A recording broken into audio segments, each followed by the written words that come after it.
Hi hello good morning. Hospital വാസത്തിൻ്റെ അവസാനത്തെ ദിവസമാണ് കേട്ടോ ഇന്ന്. അതിൻ്റെ ഒരു സന്തോഷം സമാധാനം എൻ്റെ മുഖത്തുണ്ട് കേട്ടോ. 2 ആഴ്ചത്തോളമായിട്ടോ ഹോസ്പിറ്റലിൽ കയറി ഇറങ്ങി നടക്കാൻ തുടങ്ങിയിട്ട്. അങ്ങനെ രാവിലെ തന്നെ ഞാൻ എഴുന്നേറ്റിട്ടോ എൻ്റെ മുടിയൊക്കെ ഒന്ന് കെട്ടി കുറച്ച് വെള്ളമൊക്കെ കുടിച്ചിട്ട് ബ്രേക്ക്ഫാസ്റ്റ് വാങ്ങാൻ പോവുകയാണേ. ഹോസ്പിറ്റലിൻ്റെ താഴെ തന്നെ ഇന്ത്യൻ കോഫി ഹൗസ് ഉണ്ട് കേട്ടോ. അവിടെ പോയാണ് ബ്രേക്ക്ഫാസ്റ്റ് വാങ്ങുന്നത്. പാനുട്ടി നല്ല ഉറക്കമാണ് കേട്ടോ. അവളുടെ കയ്യിലെ സൂചി ഇന്നലെ ഊരിയായിരുന്നു. അത് കഴിഞ്ഞപ്പോൾ അവിടെ വേദനയും ചെറിയൊരു നീരൊക്കെ ഉള്ളതുകൊണ്ട് ജസ്റ്റ് ഒന്നിങ്ങനെ കെട്ടി വെച്ചിട്ടുണ്ടായിരുന്നു കേട്ടോ.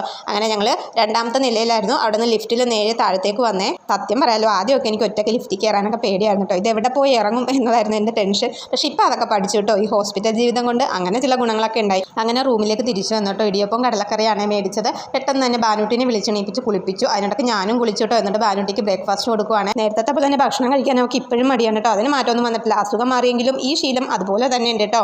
അങ്ങനെ ഒരുവിധം ഭക്ഷണമൊക്കെ കൊടുത്തു. കൂടത്തി ഞാനും കഴിച്ചിട്ടോ. ഡോക്ടർ വരാറായിട്ടുണ്ടായിരുന്നു. അപ്പോൾ പിന്നെ ആ ജോലി അങ്ങ് തീർത്തേക്കാമെന്ന് വിചാരിച്ചു. അപ്പോൾ അത്രയുള്ള വീഡിയോ. ബാക്കി വിശേഷങ്ങളൊക്കെ പതിയെ കാണാവേ. അപ്പോൾ ഇനി വീട്ടിൽ ചെന്നിട്ട് കാണാം.